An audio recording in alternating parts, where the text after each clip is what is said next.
Hello, hello, hello. Good to see you. You get fairy dust, I get fairy dust, Amelie gets fairy dust. And welcome to another Codependent No More. I have a schedule for us now. We are going to, this advanced bitch will have a new video for you every Tuesday, Thursday, and Sunday. And thank you so much for sticking with me, even though my content has been not regular. So I'm working on that and you'll be so proud of me.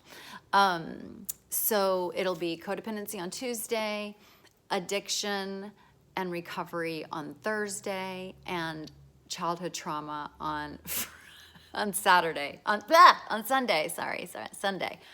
Tuesday, Thursday, Sunday. And so it's just funny to hear me say talked about being fucked up on Tuesday. I'm going to talk about being fucked up on Thursday, a different kind. And then I'm going to talk about more about being fucked up, a different kind even, on Sunday. So please join me. Please subscribe. Thank you for already being here. If you don't already follow me on Instagram, please follow me there. If you do not follow me on TikTok, please follow me there. And if you, and please buy my book when it comes out on October 20th. That'll be the launch day of my Irreverent Grief Guide, How to Fucking Survive Months 1 through 3. Okay, so we are on codependency characteristics, and we left off with miscellaneous, and here we go. So it's about staying loyal to our compulsions, even stay loyal to their codependents, stay loyal to their compulsions and people even when it hurts. So we definitely stick with the dum-dums when they continually hurt us. It's very hard for us to change. It's very hard for us to, and also we're unwilling to change and unwilling to change our behavior or get ourselves unhooked from I was looking for red flag relationship, because if we're being hurt in a relationship more than once, that's a red flag. That's a red flag for us. The compulsion that popped up for me is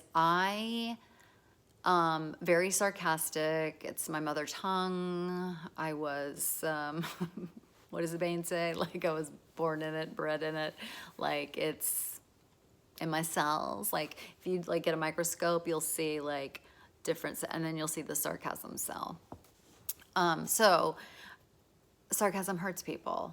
It's also fucking fun, and it feels great to do it because you have to be smart to be sarcastic, and like we see things, whatever. But it's fucking mean, and it was one of the last. And I'm still fucking sarcastic. A hell of a lot less, because I know what's the root word for sarcasm. It's a Greek word meaning flesh cutting. Like we don't want to be cutting people's flesh anymore. And so for me, that was a compulsion I wasn't willing to work on until very, very, very, very much later. But that's not advanced. We have to be willing to work on this shit.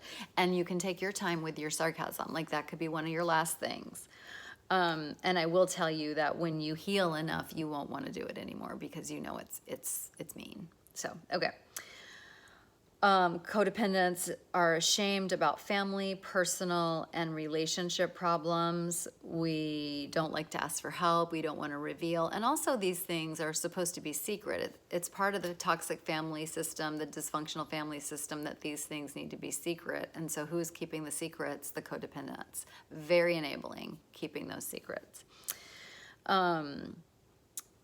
We cover up and lie to protect ourselves and our family and the addicts' issues, or the whoever the person is, causing the most shenanigans in our family at any given moment. And so we lie, cover up, and protect. And what that does is that enables, so if somebody's drinking and they're acting out and they're being mean to the kids or even hitting the kids or whatever, if an alcoholic is just, stop showing up for work, has a hangover, but you're going to call in and say that he's sick or that she's sick, and or that they're sick, that you're actually helping the alcoholic or the addict continue their behavior. Because if I've got a bitch making excuses for me, then I can do this again. This is easy then. I got her to call for me, or she can write the email for me. That sounds better than what I would say because I'm still foggy from my drug. I'm going to remember that. And then I'll do it again because now someone else is doing it for me. So it actually helps me to use again when somebody lies and protects me. Not seek help because they tell themselves the problem isn't bad enough or they are not important enough. This is huge. This is a huge stumbling block for therapy. My issue's not bad enough. You know, if we see somebody who's like wrecking their lives and they're in, you know, and they go to therapy because of that, like we think, oh, like I don't need to do that. Or like if you're a high functioning alcoholic, you can say like, I go to work, I've got friends, I do my shit, so I don't need to get help. You know, but who do you think is saying that to you? Like one of my sayings is we have addiction that tells us we don't have an addiction. That's the addiction talking. And the addiction will look at all the things that you're able to do. It's the one time our addictive voice, and I think of codependency as an addiction. So I'm not just talking about the addicts, I'm talking about the codependents. Codependency tells us we don't have codependency. Codependency tells us that what we're doing is because of love. Codependency doesn't tell us we're being manipulative. Codependency doesn't tell us we're walking around in denial. Codependency doesn't tell us that we're being shitty. It's telling us that we don't have codependency. It's telling us we don't have those issues. We're just helping, we'll label it anything. So codependency is a disease that tells people that, tells us that we don't have a disease. Codependency tells us we don't have codependency. And guess what that serves? Codependency. So, and so if we see somebody who's truly wrecking our lives, it's like, well, I'm not wrecking my life, so my issue's not bad enough. I'm not miserable. I don't want to kill myself, so it's fine, And that's codependency telling you that shit, that it's fine, because it's fucking not fine, because it's ruining your life, and it is continuing to, run the same old pathways that it always does, including this one. You could even think of each of these characteristics as a pathway, neural pathway. And that neural pathway is going to say, yes, this is the way to do it. Don't do it that new way. Don't go to meetings. Don't talk to other addicts. Don't be in recovery. Not seek help because, yep, that's up. We already said that. Wonder why the problem doesn't go away. Oh, bitch, I'm not going to seek help. I'm going to cover up and lie. I'm going to be ashamed. I'm going to stay loyal to my compulsions. Why doesn't this get better? I don't understand why this isn't getting better. It's because of all the shit that preceded that. In fact, wonder why the problem doesn't go away. This is me going back several pages. From all the characteristics. Bitch, this is why it's not going away. Because you're not fixing this. You're not doing your work. You're not doing your advanced personal growth work. Because it ain't going away. You know what won't go away? When we continue to follow the inertia of codependency. The only thing that makes it go away is a stance against that history. A stance against that, going and taking action to do it differently, to start telling people the truth of what's going on, to start, going to meetings, even though we don't want to. Nobody wants to go to meeting. That's another thing. It's like, I don't want to go to a meeting. No shit. Of course we don't. Guess who that is? That's your addiction. That's your codependency that doesn't want to go to a meeting.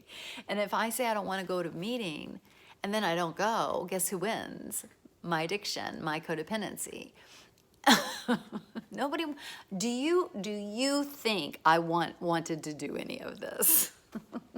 No. Am I so fucking grateful I did? Oh, yes. Because what